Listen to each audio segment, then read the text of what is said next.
مخصوص رشتے میں جڑنے کے بعد شوہر اپنی بیوی کے ساتھ فائدہ اٹھاتا اس کو حیض موقوفہ ہونے کے بعد عورتوں کے لیے مسائل، اس کے بعد نفاس موقوف ہونے کے بعد جب بچہ عورت جنتی ہے اس کے بعد اس کو اس کی مزاج خراب ہوتی ہے، اس کو نفاس کہتے ہیں. اور ان امور کی توضیح اور تفصیلی مسائل موجبات غسل کے عنوان سے اب آپ کو پورا سمجھائیں گے. اب یہ کیا تھا؟ فرض کفایہ ہے. کب ہے غسل؟ مسلمان میت کا نہلانا زندہ مسلمان، یعنی ہم اگر غسل دیے کسی مسلمان مردے کو، مسلمان میت کو نکاح ہم کیا کیے؟ غسل دیے. غسل دینے کے بعد غسل دینے والے پر فرض کفایہ ہے. کیا ہے؟ غسل کرنا. غسل دینے کے بعد غسل کرنا کیا ہے؟ فرض کفایہ. کیونکہ وہ جو جتنے بھی چھینٹے ہوتے ہیں وہ نجس ہوتے ہیں، نجس چھینٹے اڑ گئے ہیں تو اس سے احتیاطی طور پر کیا کرنا ہے؟ غسل کرنا ہے. واجب ہے اس کافر پر جو ضرورت غسل کی حالت میں مسلمان ہوا. عام طور پہ جو کفار ہوتے ہیں ان کو غسل معلوم نہیں، کیا غسل معلوم ہی نہیں، وہ غسل کا طریقہ ہی نہیں معلوم. نہا لینا اور بات ہے، اور غسل تو ارادے کا نام ہے، اور وہ بھی خاص کر ایک اسلامی نقطۂ نظر سے ہونا چاہیے. تو ہر کافر کے لیے کیا ہے؟ ایمان لانے سے پہلے کیا ہے؟ واجب ہے. اب اس کے بعد بتایا گیا سنت ہے. آپ کو غسل کی ضرورت ہی نہیں ہے، مگر جمعہ آ گیا تو جمعے کے دن غسل کرنا کیا ہے؟ سنت ہے.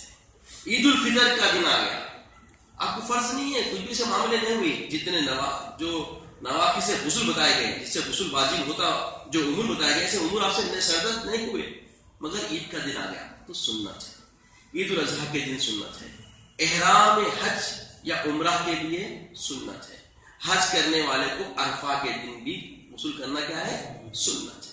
مستحب ہے شب برات میں، شب قدر میں، شب عرفہ میں، سورج گہن اور چاند گہن کے وقت، نئے کپڑے پہننے کے وقت، سفر سے واپسی کے وقت، مکہ معظمہ میں داخل ہونے کے وقت، طواف زیارت کے لیے، مدینہ منورہ داخل ہونے کے وقت، تعظیم و تکریم حضرت محمد رسول اللہ صلی اللہ علیہ وسلم کے لیے، طلب بارش کے لیے وغیرہ. یہ کیا ہے؟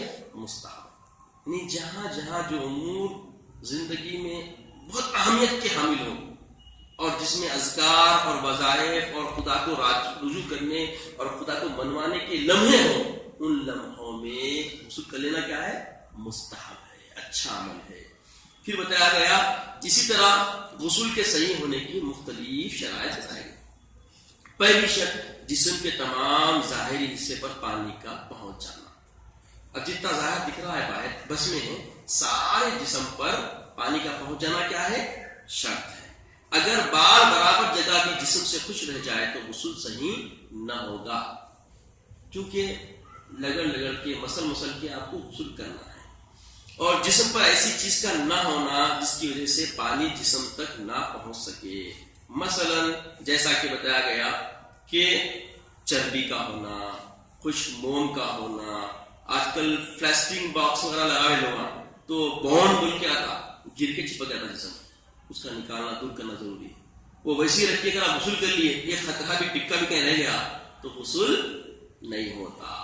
پھر اسی طرح بتایا گیا تنگ انگوٹھی اور کانوں میں تنگ بالیاں وغیرہ عورتیں پہنتی. تو ان صورتوں میں ان سب چیزوں کا دور کرنا کیا ہے؟ فرض ہے. جن امور کی وجہ سے غسل فرض ہوتا ہے ان کا حالت غسل میں نہ ہونا، یعنی آپ غسل کر رہے ہیں اور غسل کے درمیان میں ایسا کوئی معاملہ ہم سے سرزد ہو جائے. اگر منی گرنے کی حالت میں کوئی غسل کرے تو صحیح غسل نہ ہوگا. مطلب بات یہ دیکھیے، ایک بات ہے، ہر بات تو کھل کے نہیں ہوتی مگر بعض سارے اشارے سے بول دی جاتی.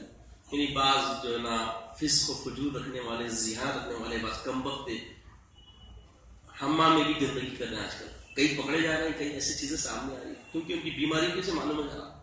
اور اللہ تعالیٰ جب آپ پاکیزہ ہونے لگتے، پاکیزہ ہوتے ہوتے ہوتے پاکیزگی اور ذکر و اذکار کرنے سے ایک منزل ایسی آتی کہ چہرہ دیکھ کے سمجھ سکتے کہ یہ خطیب صاحب کتنے اندر سے گندے ہیں، کتنے اچھے ہیں. خطیب صاحب اچھا خطبہ دیتے ہیں مگر اندر کتنی خبیثت بھری ہوئی ہے، خالی دیکھ کے معلوم آتا، چہرے سے معلوم آتا.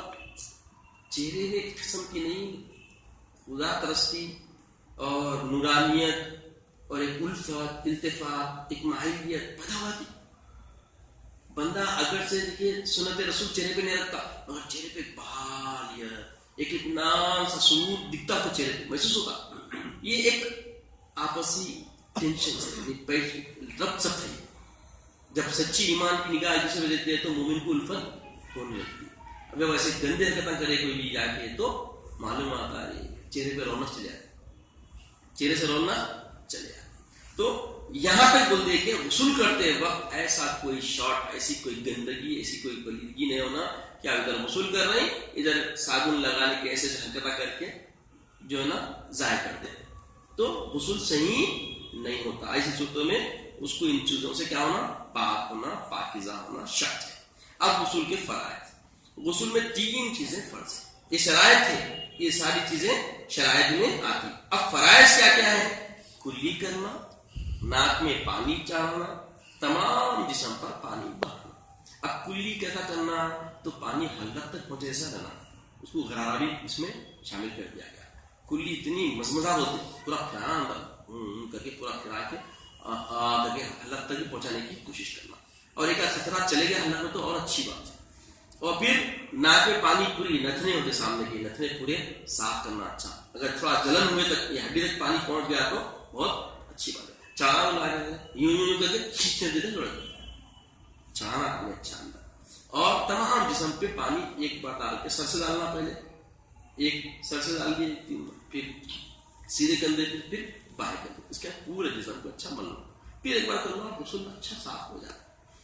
ان چیزوں پر صرف ایک مرتبہ پانی بہانا فرض ہے جو کوئی ظاہر جسم پہ.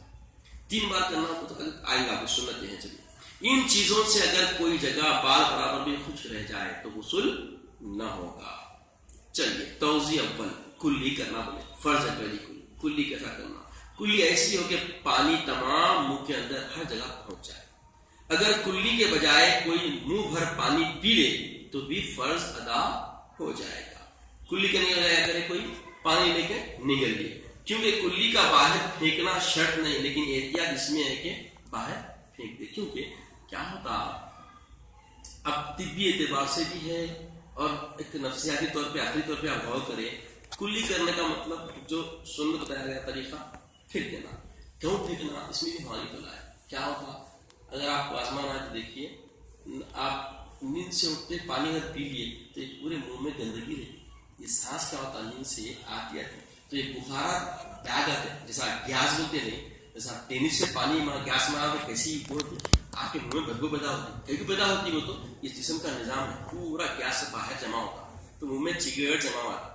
اگر وہ چلا گیا تو آپ دیکھیں گے پیٹ کا نظام خراب ہوتا, پیٹ کا نظام خراب ہوتا. تو شریعت میں جو چیزیں بتائی گئی, مجتہدین جو بتائے, یہ باتیں عمل کرنا کرنا, کیونکہ یہ اللہ کے مقبول علماء ربانیین ہیں, ان کی باتیں ہم اس پہ عمل کرنا ہے.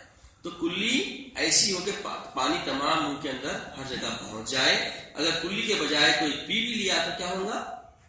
فرض تو ادا ہو جائے گا, مگر افضل کیا ہے؟ کلی کرنا, تھوک دینا. اگر دانتوں کی جڑوں یا درمیانی سوراخوں میں کوئی ایسی چیز ہو جو پانی بہنے سے مانع ہو, یعنی پانی کو روکتی ہو, تو اس کا دور کرنا ضروری ہے, بشرطے کہ ضرر نہ ہو. یعنی دانتوں میں ایسا نہ پھنس جائے جس کے نکالنے کی کوشش کرنے کے تو کچھ معاملہ ہو جائے, ہڈی پھنس گئی یا چھالیاں وغیرہ پھنس گئی, اس کے ریزے پھنس گئے, یا مسی کرتے تھے پہلے لوگ, ایسی کوئی گھڑی ہوئی وغیرہ جمع ہو گئی اندر جم گئی, تو ان سب کا دور کرنا کیا ہے؟ شرط ہے, ضروری ہے. اس کے بغیر کیا ہوگا؟ فرض ادا نہیں ہوگا. آسان ہے تو کاڑی کر کے اس کو دور کرنا. اگر تکلیف ہوتی ہو نکالنے میں تو کوئی مذاکرہ نہیں. یعنی جہاں پہ بھی تکلیف کا معاملہ آ گیا, ایزا کا معاملہ آ گیا, تو وہاں پہ رخصت. کوئی سا بھی امر ہو تو دیکھو آپ اللہ اس کے رسول بندے کے لیے کتنی سہولتیں دے رہے ہیں. جہاں تکلیف کی بات آ گئی ٹھیک ہے رخصت.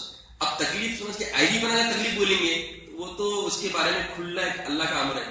وَإِن تُبْدُوا مَا فِي أَنفُسِكُمْ أَوْ تُخْفُوهُ يُحَاسِبْكُم بِهِ اللَّهُ. اللہ تمہارے دل کی کیفیت بھی جانتا, جو منہ سے بول رہے وہ بھی جانتا. چکر دیتے دیو کس کو دے رہے ہیں آپ؟ وہ عالم الغیب ہے.